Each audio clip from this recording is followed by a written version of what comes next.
4 milliards d'hommes sur Terre. Et ils dorment tous, rêvent tous. Dans chaque rêve se pressent des visages et des corps. Les gens que nous rêvons sont plus nombreux que nous, mais ils ne prennent pas de place. Il nous arrive de nous endormir au théâtre. Les paupières se ferment au milieu de la pièce. Un court instant de double exposition, la scène devant nous que déborde le rêve. Puis, il n'y a plus de scène, elle est en nous.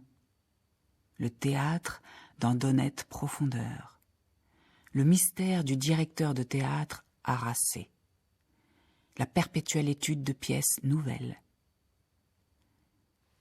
Une chambre à coucher, la nuit, le ciel obscur ruisselle dans la chambre, le livre sur lequel quelqu'un s'est endormi est encore ouvert et repose blessé sur la bordure du lit.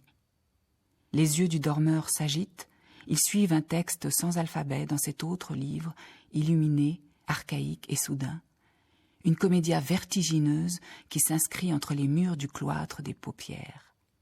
Un unique exemplaire, disponible désormais, et tout cela sera effacé demain.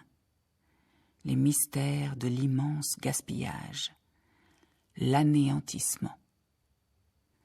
Comme lorsque, méfiants, des hommes en uniforme interpellent un touriste, ils ouvrent l'appareil, déroulent la pellicule et laissent le soleil détruire les images. Les rêves sont ainsi assombris par le jour, anéantis ou tout juste invisibles. Il existe des rêves hors de portée de l'œil qui jamais ne s'arrêtent. Une lumière pour d'autres yeux, une zone où les pensées reptiles apprennent à marcher. Silhouettes et visages se disposent autrement. Nous avançons dans une rue, parmi des gens en plein soleil. Mais il y en a autant, ou peut-être plus encore, que nous ne voyons pas, à l'intérieur de ces bâtiments obscurs qui se dressent de part et d'autre. Parfois, l'un d'entre eux vient à la fenêtre pour jeter un regard sur nous, là, en bas.